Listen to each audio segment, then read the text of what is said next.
सबसे पहले countdown 76 days to go.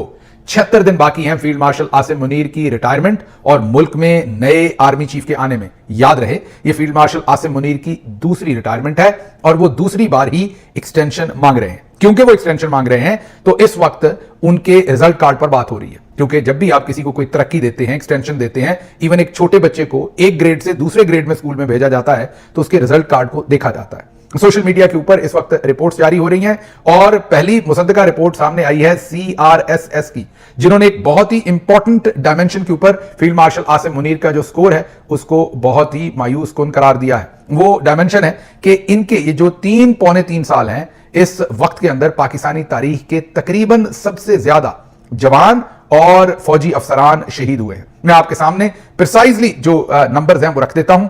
2022 में 379 शहादतें, 2023 में 500 से ज्यादा, 500 से ज्यादा शहादतें।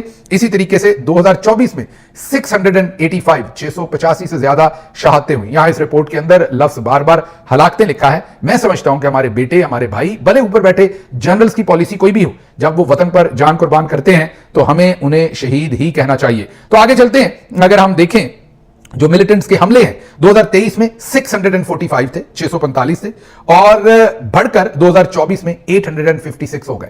हर नंबर जो है वो इंक्रीज कर रहा है। अगर हम 225 के पहले क्वार्टर तक कुल तशद्दुद से मुतल्लक शहादतों की बात करें तो वो 897 है। मतलब कि प्रोजेक्शन अगर यही रहे जो पहले शुरू के अवाइल के अंदर है 2025 के, तो 2025 में टोटल 3600 से ज्यादा, 3600 से ज्यादा शहादतों की मामला जो है वो सामने आ सकते हैं। इसमें शायद सिविलियन भी इस नंबर के अंदर शामिल किए गए हैं। लेकिन जो इस वक्त आपके सामने हम डायमेंशन रख रहे हैं कि ओवरऑल फील्ड मार्शल साहब का जो 3 साल का, पौने 3 साल का जो इनका टेन्योर है, इसको अगर हम माजी में कंपेयर करें तो इवन 1971 और दूसरे अवाइल के अंदर कंपेयर करें तो वो नंबर कहीं कम होता था।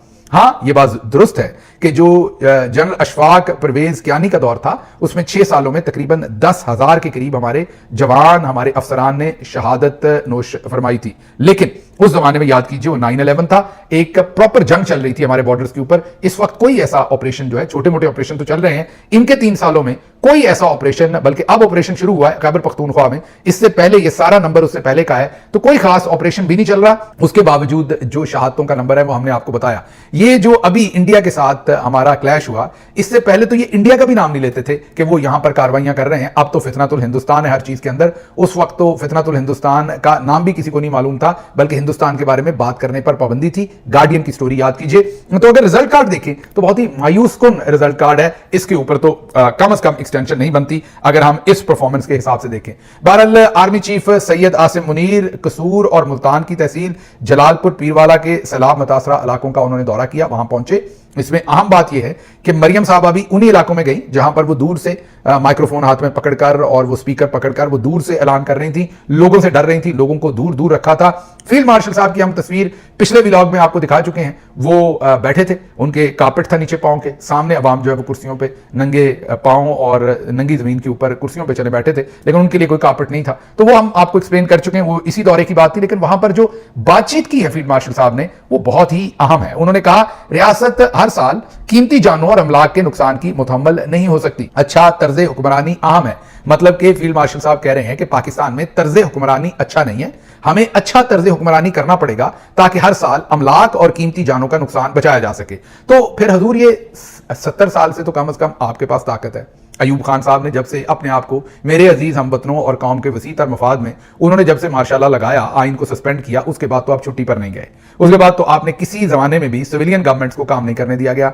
हर वक्त आपके हाथ में ही छड़ी रही और टाइम की घड़ी भी आपके हाथ में रही और छड़ी भी आपके हाथ में रही। तो फिर ये किसका काम है हजूर? ये बेहतर तर्ज हुक्मरानी अब क्या मालदीव ने आके करनी है या बशारत ने करनी है? हमारा दोस्त जो माचीवाल में है ये उसका काम है। तो ये जरा बता दें कि ये तर्ज हुक्मरानी किसने ठीक करनी थी, क्योंकि आप तो वजीर आजमों की छुट्टी करा देते हैं। जरा सी आपकी मर्जी के बगैर कोई वजीर आजम काम करता है तो आप उसकी हुकूमत गिरा देते हैं। तो फिर ये बता दीजिए कि ये तर्ज हुक्मरानी भी आपके सुपुर्द है ना। तो जब नुकसान होता है, आपको हुक्मरानी करने का शौक है, तो जब गलत फैसलों का खमियाजा भुगतना होता है तो आराम से पतली गली किसी और पर डालकर आप निकल जाते हैं। तो ये आपको जवाब देना पड़ेगा। उसके बाद आर्मी चीफ सैलाबजदा इलाकों के जो वो दौरे कर रहे हैं वो ठीक है, अच्छी बात है, लेकिन हमारी उनसे गुजारिश है कि बन्नू की भी खबर लें, केपी की भी खबर लें, जनूबी वजीरिस्तान की भी खबर लें जहां पर सिक्योरिटी फोर्सेस पर हमला हुआ है। हमारे 12 बेटे जो है वो वो वहां पर शहीद हुए हैं और मुतद्दद के जख्मी होने की इतलात है। इससे पहले हम आपको बन्नू का बता चुके हैं कि वहां पर 140 गाय आर्मी के डेयरी फार्म से वो ले गए। अब वहां पर हम कर्फ्यू लगा रहे हैं और एक तस्वीर मेरे सामने आई जिसने मुझे हैरान किया।